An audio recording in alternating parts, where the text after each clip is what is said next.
When all is said and done, whether we're happy with how the team is playing or not, whether we rate Steve McLaren or not, whether we rate this player or that player, when all of that is said and done, if at the start of this World Cup qualifying journey, we could have predetermined that in the deciding fixture, the Reggae Boyz would be meeting a Caribbean team listed at 82 on the FIFA ranking, and that the game will be played inside the national stadium, and that all the Reggae Boyz need to do is to win this game and we qualify for the World Cup. If at the start of the qualifying campaign, that deal was put on the table for Jamaicans to accept or reject, every single Jamaican football administrator, coach, player, and fan would have grabbed it and run with it.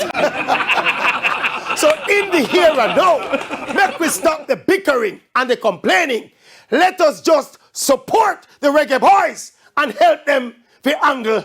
their business. Boom.